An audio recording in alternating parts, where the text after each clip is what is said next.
ये भारतीय जनता पार्टी नंगा नाच नहीं है। ये भारतीय जनता पार्टी के लोग इंसानियत का कत्लेआम करके धर्म के नाम पर अपना राजनीतिक उल्लू सीधा करने के लिए किसी हद तक जा सकते हैं। सभी मंदिरों के फोटो देखें, उसको मुकुट लगा करके या उस पर कपड़े डाल करके उस पर लेपन लगा करके लोग स्वरूप बदलने की कोशिश किए, लेकिन अगर सबका मुकुट हटाइएगा तो चेहरा बुद्ध का दिखाई पड़ेगा। अब धमकियां हमें इतनी मिल चुकी हैं कि मैं अब धमकियों की चिंता नहीं करता हूं। ये जो ठेकेदार तथाकथित धर्म के हैं, ये धर्म के हितैषी नहीं, दुश्मन है। वोट लेने के लिए भारतीय जनता पार्टी आदिवासी, दलित और पिछड़ों को हिंदू कहती है, लेकिन इन्हीं आदिवासियों, दलितों, पिछड़ों को अपमानित करने के लिए भारतीय जनता पार्टी और पंडे पुजारी नित्य प्रति इस प्रकार की निंदनीय घटना करते हैं कि लोग ये जान जाते हैं कि ये धर्म के नाम पर दुश्मन है। क्या आदिवासी, दलित, पिछड़े को आप हिंदू मानते हैं? अगर हिंदू मानते हैं तो इनको अपमानित क्यों करते हैं?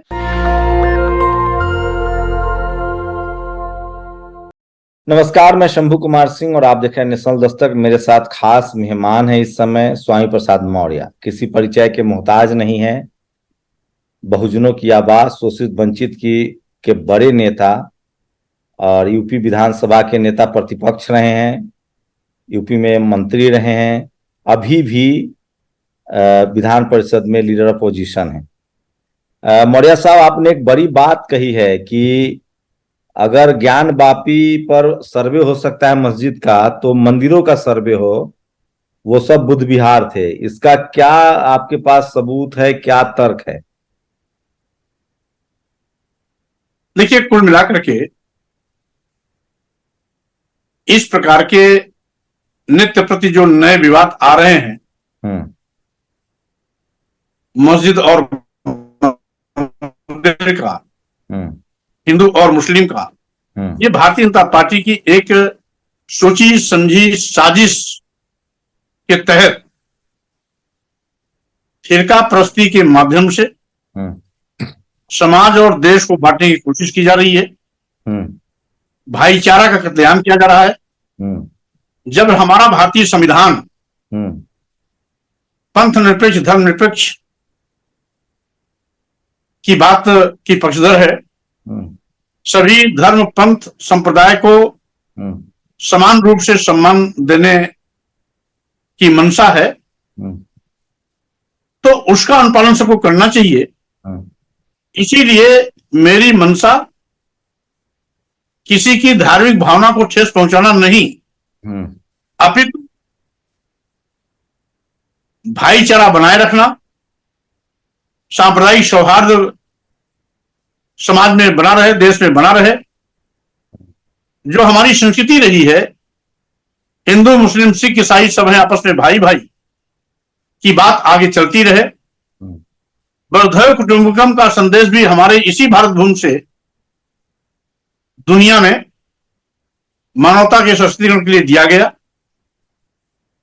तो इस पर लगातार जो भाजपा साजिश की तरह चोट कर रही है, समाज और देश को बांटने की नापाक कोशिश कर रही है, देश को बंटवारे की ओर ले जा रही है, उसके लिए आवश्यक है कि इस प्रकार के विवाद का अंत हो। और यह तभी संभव है जब 15 अगस्त 1947 के दिन, जब हमारा देश आजाद हुआ, उस दिन जिस भी धार्मिक स्थल की जो यथास्थिति थी, बिना नानुकुर किए हम यथावत उसको स्वीकार करें। और इस प्रकार का एक अधिनियम भी पास हुआ था, वर्शिप एक्ट। बाद की सरकारों ने उसको निष्प्रभावी कर दिया, जिसके चलते इस प्रकार के लगातार विवाद नित्य प्रति पैदा हो रहे हैं। इसको देखते हुए मैंने यही कहा था कि लोग मस्जिद में मंदिर ढूंढना बंद कर दें, क्योंकि यह परंपरा आगे चल करके एक खतरनाक विवाद को पैदा करेगी। अगर लोग हर मस्जिद में मंदिर ढूंढेंगे तो इसका अनुसरण करते हुए फिर लोग मंदिरों में बौद्ध मठ ढूंढना शुरू करेंगे, क्योंकि ऐतिहासिक तमाम ऐसे साक्ष्य और तथ्य हैं जो इस बात को की पुष्टि करते हैं कि बद्रीनाथ धाम हो, केदारनाथ धाम हो, या जगन्नाथपुरी हो, यहां तक कि रामेश्वरम धाम हो, ये सभी कभी न कभी बौद्ध मठ थे। हमने तो 4 प्रमुख धामों का जिक्र किया, इसके अलावा भी तिरुपति बालाजी का मंदिर, अयप्पा का मंदिर, ऐसे ऐसे करके सैकड़ों ऐसे हिंदू तीर्थ स्थल हैं जिनको इतिहास इस बात का प्रमाणित करता है कि ये पहले बौद्ध मठ थे। इस संबंध में मैंने कल प्रेस के माध्यम से 1 दर्जन से ज्यादा इतिहासकारों के साक्ष्य को सार्वजनिक किया है, जिससे कि तमाम ऐसे लोग उंगली उठा रहे थे। नहीं मौर्य जी सुनिए, एक पूज्य शंकराचार्य जी हैं। मौर्य जी सुनिए, योगी जी क्लेम कर रहे हैं, वो कह देखिए वर्शिप एक्ट जो बना था कांग्रेस लाई और उसने कहा कि अयोध्या को इससे अलग रखा जाएगा जी, ठीक है, 1991 में जी, अयोध्या को इससे अलग रखा जाएगा। उसके बाद योगी आदित्यनाथ मुख्यमंत्री भी हैं और वो क्लेम कर रहे हैं ज्ञान वापी को। आप सिर्फ क्लेम कर रहे, सीरियस हैं आप अपने क्लेम को लेकर एक एज ए बुद्धिस्ट, या आपको बस सामाजिक सौहार्द बनाना है, या आपको सचमुच लगता है कि सारे आजकल तो लाइव कैमरा है, सब कुछ हो सकता है, लाइव कैमरे पर सब मंदिरों की जांच, अगर आप या तो सीरियस हैं इस मामले को लेकर कि मंदिरों की जांच हो, जैसे योगी आदित्यनाथ सीरियस है, उन्होंने आज कहा है कि वहां त्रिशूल हमने नहीं रखा है, मतलब वो ज्ञान वापी मस्जिद को लेकर सीरियस हैं वो लोग। अयोध्या के देखिए कुल मिलाकर के हाँ इस प्रकार से बात करने पर विवाद बढ़ेगा, और इसीलिए मैंने इंगित किया है कि भारतीय जनता पार्टी जो गलत परंपरा डाल रही है, आने वाले दिनों में इसी परंपरा के चलते उनकी मुश्किलें बढ़ सकती हैं। मंदिरों में लोग बौद्ध मठ ढूंढना शुरू कर सकते हैं। इसलिए यद्यपि अभी ज्ञानवापी मस्जिद के मामले में किसी को कुछ बोलने की आवश्यकता इसलिए नहीं है कि पूरा का पूरा प्रकरण माननीय उच्च न्यायालय में लंबित है। यहां तक कि एसआई जांच को भी स्थगित कर रखा है। निर्णय आने तक यथावत स्थिति बनाई रखी गई है, और वो ज्ञानवापी मस्जिद है, इसीलिए विवाद माननीय उच्च न्यायालय में गया। अगर वो ज्ञानवापी मस्जिद नहीं होता, मंदिर होता, तो माननीय उच्च न्यायालय में जाने का प्रश्न ही नहीं उठता था। विवाद माननीय न्यायपालिका में गया है, इसका मतलब है वो ज्ञानवापी मस्जिद था, और कुछ लोग मंदिर का दावा ठोकने के लिए न्यायालय का दरवाजा खटखटा रहे हैं। तो ज्ञानवापी मस्जिद के परिप्रेक्ष्य में तो मैं कुछ इसलिए नहीं बोलूंगा कि माननीय उच्च न्यायालय में लंबित प्रकरण को मैं विवाद का विषय नहीं बनाना चाहता, बहस का विषय नहीं बनाना चाहता। माननीय उच्च न्यायालय पर छोड़ता हूं, उसका जो भी निर्णय होगा वो सर्वमान्य होगा। सवाल है स्वामी प्रसाद मौर्य जी, आप बड़े नेता हैं, सत्ता में भी रहे हैं, अभी भी आप अपोजिशन, आप लोग कोर्ट का, अगर आप सीरियस हैं इस मामले को लेकर तो आप कोर्ट का सहारा क्यों नहीं लेते? आप भी एक रीट याचिका डालिए हाई कोर्ट में या लोअर कोर्ट में कि भैया मंदिरों की जांच हो, जब ज्ञानवापी मस्जिद की जांच हो सकती है, कोर्ट में जा सकता है, तो आप क्यों नहीं सीरियस है? इससे पहले अयोध्या को लेकर भी लोग गए थे सुप्रीम कोर्ट, तो एक जज थे मिश्रा जी, उन्होंने कहा था हाउ डेयर यू, जुर्माना लगा दिया। लेकिन अब उस समय तो मीडिया का उतना अब तो बहुजन समाज जागरूक है, आपका समाज जागरूक है, बुद्धिस्ट समाज जागरूक है, आप लोग इसको लेकर कोर्ट क्यों नहीं चले जाते हैं? या सिर्फ आप इसको लेकर सिर्फ जनता में एक जनमत तैयार कर रहे हैं? नहीं, दोनों चीजें हैं। लोग जाने की तैयारी भी कर रहे हैं, लोग जाने वाले जाएंगे भी, और क्योंकि वो लोग तो कोर्ट जा रहे हैं, वो तो कोर्ट जा रहे हैं। हाँ, लोग जा रहे हैं, आप इंतजार करें, वो भी जल्दी आपको सूचना मिल जाएगी। कुल मिलाकर के आज ऐतिहासिक सच को लोगों को स्वीकार करने के लिए मजबूर होना पड़ेगा, और इसीलिए अभी तो मैंने ऐतिहासिक सच को सामने रख करके इनको सावधान करने की कोशिश की है। आवश्यकता पड़ने पर इनकी परंपरा का अनुसरण भी किया जाएगा। अगर ये मस्जिद में मंदिर कहना हो चाह रहे जाएंगे, हैं कि अगर उन्होंने मस्जिद से क्लेम वापस ले लिया तो आप फिर ये बुद्ध विहार वाले क्लेम वापस, ये मामले को ठंडे बस्ते में डाल देंगे? नहीं, ठंडे बस्ते में नहीं पड़ेगा। 15 अगस्त 1947 के दिन की यथास्थिति को यथावत अगर स्वीकार करके अधिनियम बनाते हैं तो अमन चैन के लिए हम इसको स्वीकार करने के लिए तैयार हैं। लेकिन अगर ऐसा नहीं होता तो स्वाभाविक रूप से मंदिरों में लोग बौद्ध मठ खोजेंगे। कोर्ट एक रास्ता है आप लोगों के लिए? वो रास्ता है और उसी रास्ते का लोग चयन करेंगे। तो न्यायपालिका में चूंकि हमारा विश्वास है तो स्वाभाविक रूप से न्यायपालिका से निर्णय होगा। ऐतिहासिक साक्ष्यों के आधार पर, तथ्यों के आधार पर, सबूतों के आधार पर वो निर्णय आवश्यकता अनुसार माननीय न्यायपालिका से हमें न्याय के रूप में मिलेगा। लेकिन अभी तो मैं भाईचारा, सांप्रदायिक सौहार्द और भारतीय संविधान की मंशा के अनुरूप आचरण करने का पक्षधर हूं। लेकिन लोग विवाद में ही अगर विश्वास करते हैं तो वो रास्ता भी चयन किया जाएगा। मीडिया बहुत आलोचना कर रही है आपकी कि आप विवादित बयान देते हैं और अब कह रहे हैं कि आप फिर हैं। ऐतिहासिक सच, ऐतिहासिक साक्ष्य, ऐतिहासिक तथ्य अगर सबको हमने दर्जनों इतिहासकारों का कथन, लिखित वक्तव्य सब मैंने दे दिया तो विवादित कैसे? लोगों की मानसिकता ऐसी है, मनुवादी मीडिया कभी भी सच को स्वीकार नहीं करती है, झूठ में यकीन करती है। इसलिए सच बात को, तथ्यात्मक बात को, ऐतिहासिक बात को विवादित कह करके उसको ये विवादित बनाते हैं। मैं तो ऐतिहासिक साक्ष्य के साथ रखता हूं। किस किस तो जब ऐतिहासिक साक्ष्य के साथ कोई यकीन रखी जा रही है तो विवादित कैसे है? आपने पहले बद्रीनाथ पर क्लेम किया, आप 3 और नाम आपने बढ़ा दिए हैं।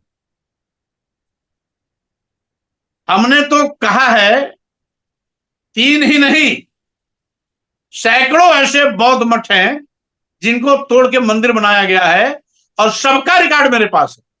तीन जिन्होंने क्योंकि 3 बड़े मंदिरों को कहा है ना आपने, बद्रीनाथ, रामेश्वरम और जगन्नाथ मंदिर। बद्रीनाथ, केदारनाथ, रामेश्वरम, जगन्नाथपुरी, इसके साथ साथ तिरुपति बालाजी महाराज, अयप्पा का मंदिर और भी इस प्रकार के हमने सैकड़ों की संख्या गिनाई है। इसलिए आपके इस बयान के बाद सोशल मीडिया पर लोग तस्वीरें लगाने लगे हैं तमाम मंदिरों के। स्वाभाविक रूप से आप भी स्वयं जगन्नाथपुरी जाएं, बद्रीनाथ जाएं, केदारनाथ जाएं तो आज भी गर्भगृह में भगवान बुद्ध की मूर्ति आप गए हैं? मिली है। आप गए हैं? नहीं, मैं तो गया नहीं, लेकिन मैं सभी मंदिरों के फोटो देखे हैं। उसको मुकुट लगा करके या उस पर कपड़े डाल करके, उस पर लेपन लगा करके लोग स्वरूप बदलने की कोशिश किए हैं। एक दिलीप, लेकिन अगर सबका मुकुट हटाइएगा हाँ, तो चेहरा बुद्ध का दिखाई पड़ेगा। एक दिलीप मंडल है, सीनियर पत्रकार है, उन्होंने कहा है कि आप लोग मांग करिए और सुप्रीम कोर्ट की निगरानी में लाइव कैमरे पर इस पर बातचीत हो जाए, रिसर्च हो जाए और जांच हो जाए। वो भी होगा। जो लोगों के राय मशवरे आ रहे हैं उसका भी अनुपालन होगा। इसीलिए मैं कह रहा हूं कि आज देश में जो सांप्रदायिक सौहार्द है, भाईचारा है, राष्ट्र को सशक्त बनाने के लिए सभी धर्म, पंथ और संप्रदाय के लोगों को एक मत होकर के 15 अगस्त 1947 के दिन की स्थिति को यथावत मानना चाहिए, जिससे कि सदैव के लिए इस प्रकार के विवाद पर रोक लग गए। लेकिन भारतीय जनता पार्टी की जो साजिश और तिकड़म है, यही साजिश और तिकड़म आने वाले दिनों में भाजपा के लिए तथा कथित धर्म के ठेकेदारों के लिए बड़ी महंगी पड़ेगी, जब ऐतिहासिक साक्ष्यों के साथ इन मंदिरों में लोग बौद्ध मठ की मांग करने लगेंगे, न्यायपालिका का दरवाजा खटखटाएंगे। इसीलिए मैंने सावधान करने की कोशिश की। और साथ ही साथ ऐतिहासिक सच ला करके मैंने उनकी आंख खोलने की कोशिश की है। और साथ ही साथ गलतफहमी में जो लोग ये मानते हैं कि ये मंदिर है, उनको भी इस बात की जानकारी हो जानी चाहिए कि जाइए मंदिर के पहले बौद्ध मठ था। और इसीलिए आपको फिर से कोई धमकी मिल रही है? अब धमकियां हमें इतनी मिल चुकी हैं कि मैं अब धमकियों की चिंता नहीं करता हूं। अब तो उसका संज्ञान लेना भी बंद कर दिया हूं, क्योंकि 1.5 दर्जन से ज्यादा धमकियां पहले ही मिल चुकी हैं जान से मारने के लिए। तो एक जान को मारने के लिए कितने धमकी की आवश्यकता है? इसलिए मैं इन चीजों की परवाह नहीं करता। आप पीछे नहीं सच सच होता है। सच बोलने के लिए धमकी हमको रोक नहीं सकती। कोई हत्या की साजिश करे, कोई सिर काटने की साजिश करे, कोई जुबान काटने की बात करे, कोई गोली मारने की बात करे, कोई भिन्न भिन्न तरीके से अपमानित करने की बात करे, कोई हाथ काटने की बात करे, कोई नाक और कान काटने की बात करे, इसकी परवाह मैं नहीं करता हूं। जो सच है वो देश और दुनिया के सामने मैं ला रहा हूं, आगे भी लाता रहूंगा। आप पीछे नहीं हटेंगे? स्वाभाविक रूप से जो भी मैंने बात कही है ऐतिहासिक प्रमाण के साथ कही है, इसलिए पीछे हटने का प्रश्न नहीं उठता। कोर्ट जाने के लिए भी तैयार हैं? अगर कोर्ट में अगर लोग, पुष्कर धामी ने कहा है कि आप भावनाएं आहत कर रहे हैं, जो उत्तराखंड के सीएम हैं। मैं माननीय मुख्यमंत्री उत्तराखंड को केवल इतना ही सलाह देना चाहता हूं कि भावना किसी की भी हो, सबकी भावनाओं का मैं सम्मान करता हूं। आपकी भावना केवल भावना नहीं, औरों की भी भावनाएं और आस्थाएं। अगर आपकी आस्था, आपकी भावना आपके लिए महत्वपूर्ण है, तो दूसरों की भी आस्था और भावना उनके लिए महत्वपूर्ण है। देश में लगभग आज 140 करोड़ की आबादी, जिसमें 90% लोग आदिवासी, दलित, पिछड़े हैं, बौद्ध, सिख, ईसाई और इस्लाम है। यानी 10% की भावना 90% लोगों की भावना पर भारी कैसे पड़ सकती है? और सही मायने में ये जो ठेकेदार तथाकथित धर्म के हैं, ये धर्म के हितैषी नहीं, दुश्मन है। वोट लेने के लिए भारतीय जनता पार्टी आदिवासी, दलित और पिछड़ों को हिंदू कहती है, लेकिन इन्हीं आदिवासियों, दलितों, पिछड़ों को अपमानित करने के लिए भारतीय जनता पार्टी और पंडे पुजारी नित्य प्रति इस प्रकार की निंदनीय घटना करते हैं कि लोग ये जान जाते हैं कि ये धर्म के नाम पर दुश्मन है। अभी अभी आपने देखा, देश के सर्वोच्च पद पर आसीन संवैधानिक प्रमुख, देश की राष्ट्रपति द्रौपदी मुर्मू जी को दिल्ली स्थित जगन्नाथ मंदिर में मंदिर के गर्भगृह में जाने से, प्रवेश से मना कर दिया, क्योंकि वो आदिवासी समाज से ताल्लुकात रखते हैं। आप लोग ना, उन्हीं के अधीन गठित, आप लोग अब्दुल्ला, उन्हीं के अधीन गठित मंत्रिमंडल में, उन्हीं के अधीन गठित मंत्रिमंडल में अब मौर्य एक मंत्री को मंदिर के क्रम में जाने की छूट इसलिए मिलती है क्योंकि ऊंची जात का है। मौर्य जी, तो मैं पूछना चाहता हूं, दूसरी क्या यह धर्म ब्राह्मणों का धर्म है या हिंदुओं का धर्म है? मौर्य जी, यही नहीं, इसके पूर्व राष्ट्रपति तत्कालीन राष्ट्रपति रामनाथ कोविंद जी को भी राजस्थान के ब्रह्मा मंदिर में जाने से रोका गया था, क्योंकि वो दलित समाज से ताल्लुकात रखते हैं। यही नहीं, उत्तर प्रदेश में अखिलेश यादव जी मुख्यमंत्री आवास को खाली कर रहे थे 2017 में, यही भारतीय जनता पार्टी के लोगों ने उसको गोमूत्र से धोया, फिर गंगाजल से धोया। मैं पूछना चाहता हूं भारतीय जनता पार्टी और धर्म की, हिंदू धर्म के ठेकेदारों से, क्या आदिवासी, दलित, पिछड़े को आप हिंदू मानते हैं? अगर हिंदू मानते हैं तो इनको अपमानित क्यों करते हैं? इसीलिए ना, आदिवासी समाज के हैं, दलित समाज के हैं, पिछड़े समाज के हैं। इसका मतलब है ये आदिवासियों का धर्म नहीं है, दलितों का धर्म नहीं है, पिछड़ों का धर्म नहीं है। इसीलिए मनमाने तरीके से आप जब चाहते हैं इनको अपमानित करते हैं।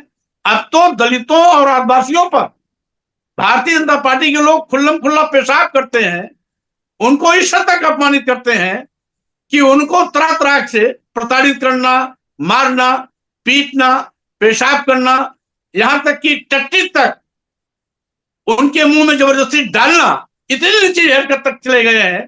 तो स्वाभाविक रूप से ऐसे लोग जो धर्म की आड़ में आदिवासियों, दलितों और पिछड़ों के सम्मान के साथ खिलवाड़ करते हैं, वो केवल आदिवासियों, दलितों, पिछड़ों के ही दुश्मन नहीं, वो अपने हिंदू धर्म के भी दुश्मन है। अगर वाकई में धर्म के हितैषी होते तो आदिवासियों, दलितों, पिछड़ों को भी उसी प्रकार वो सम्मान देते जिस प्रकार वो अपने ब्राह्मण समाज को सम्मान देते हैं। इसका मतलब है हिंदू धर्म के नाम पर ब्राह्मण समाज, ब्राह्मण धर्म चल रहा है। अगर हिंदू धर्म के नाम पर हिंदू धर्म चलता होता तो आदिवासी, दलित और पिछड़ों को अपमानित करने की घटनाएं प्रकाश में नहीं आती। मौर्य जी, एक सवाल और बस कि आप कह रहे हैं, मैं इसलिए कह रहा हूं, अखिलेश जी ने कहाँ आपत्ति जताई? रामनाथ कोविंद जी के ऑफिस ने थोड़ी सी आपत्ति जताई थी। वर्तमान राष्ट्रपति महामहिम द्रौपदी मुर्मू ने कहाँ आपत्ति जताई इन सब चीजों पर? वो लोग तो उसके लिए तैयार हैं, उन लोग तो कोई आपत्ति जताई नहीं उनके साथ जो हुआ। आपकी बात भाई शंभू सिंह जी सही है, लेकिन बात यह है कि राष्ट्रपति देश का संरक्षक है, देश का प्रथम नागरिक है, पूरा देश उसका परिवार और घर है, तो हमेशा संरक्षक को चुप रहना पड़ता है। आप सामान्य सी बात ले लीजिए, अपने घर में घर के मुखिया की बात को लोग कभी भी उससे तकरार नहीं करते। अपने परिवार के सदस्यों की तमाम ऐसी बातें जो नहीं मानने योग्य होती हैं, उसको भी संरक्षक चुपचाप सुनता है, टालने की कोशिश करता है। उनकी गरिमा के विपरीत भी है कि इन छोटी छोटी बातों पर वो खुद पंगेबाजी ले। लेकिन समाज को संज्ञान लेना चाहिए कि हमारे सबसे बड़े प्रमुख राष्ट्रपति तक को अपमानित करना किया जाता है, तो स्वाभाविक रूप से ये राष्ट्रपति का अपमान नहीं है, देश की आम जनता का अपमान है, आदिवासियों का अपमान है, दलितों का अपमान है, पिछड़ों का अपमान है। उन लोगों को इसके खिलाफ लामबंद होना चाहिए, खड़ा होना चाहिए। समाज से कैसा राष्ट्रपति जी को इसमें बोलने की आवश्यकता नहीं। समाज से कैसा समर्थन मिल रहा है आपको? समाज को हमें भरपूर समर्थन मिल रहा है, और साथ ही साथ तमाम ऐतिहासिक साक्ष्यों को प्रस्तुत करने के बाद तमाम अन्य इतिहासवेत्ता भी अब लगातार हमारे पास इस प्रकार के ऐतिहासिक प्रमाणों की लिस्ट और सूची भेज रहे हैं। लगातार ऐतिहासिक तथ्यों का संकलन बड़े पैमाने पर मेरे पास आ रहा है, तो स्वाभाविक रूप से जन समर्थन मिल रहा है, इसीलिए 10% लोग बौखलाए हुए हैं। लेकिन हम 90% लोगों के सम्मान स्वाभिमान की चिंता के साथ आगे बढ़ रहे हैं। 10% लोगों की भावनाएं 90% लोगों की भावनाएं पर भारी नहीं हो सकती हैं। 90% लोगों की भावनाओं को हमें ज्यादा ख्याल रखना है। हम 10% लोगों की भावनाओं का भी सम्मान करते हैं, लेकिन इसका मतलब यह नहीं है कि वह दलितों, आदिवासियों, पिछड़ों पर पेशाब करेंगे, उन पर शरीर पर टट्टी का लेपन करेंगे, उनके मुंह में जबरदस्ती इस प्रकार का घिनौना कृत्य करेंगे। आज मणिपुर में क्या हो रहा है, वहां भी आदिवासी समाज के साथ ही जिस तरीके से हजारों हजार घर उजाड़े गए, लाखों लोग आज दर दर की ठोकरें खा रहे हैं। आज भी 60,000 से ज्यादा लोग वहां पर राहत शिविरों में हैं, और यहां तक कि वहां की बहन बेटियों को नंगा करके घुमाया जा रहा है। बलात्कार, दुराचार की घटनाएं हो रही हैं। दर्जनों लोग की लाशें अर्धली मुद्रा में वहां पाई गई हैं, जो सभी वीडियो के माध्यम सामने आई हैं। ये क्या है? ये भारतीय जनता पार्टी नंगा नाच नहीं है। ये भारतीय जनता पार्टी के लोग इंसानियत का कत्लेआम करके धर्म के नाम पर अपना राजनीतिक उल्लू सीधा करने के लिए किसी हद तक जा सकते हैं। ये समाज को बांटने के साथ साथ देश को भी बांटने का पाप करने की दिशा में आगे कदम बढ़ा रहे हैं। शुक्रिया सर हमारे साथ जुड़ने के लिए और हमें समय देने के लिए। और स्वामी प्रसाद मौर्य जी का कहना है कि वो चाहते हैं कि इस देश में सामाजिक सौहार्द बना रहे। अगर कोई मस्जिद को क्लेम करेगा तो हमें मजबूरी में मंदिर को क्लेम करना पड़ेगा। शुक्रिया सर हमसे बातचीत करने के लिए। बहुत धन्यवाद। नेशनल दस्तक की आपसे गुजारिश है कि अगर इसको बचाना चाहते हैं तो नेशनल दस्तक को सब्सक्राइब करने के लिए रेड कलर के सब्सक्राइब बटन को दबाएं, फिर बेल आइकन की घंटी दबाएं। नेशनल दस्तक को बचाने के लिए बहुत जरूरी है कि हर खबर को शेयर करें, लाइक करें, कमेंट जरूर करें।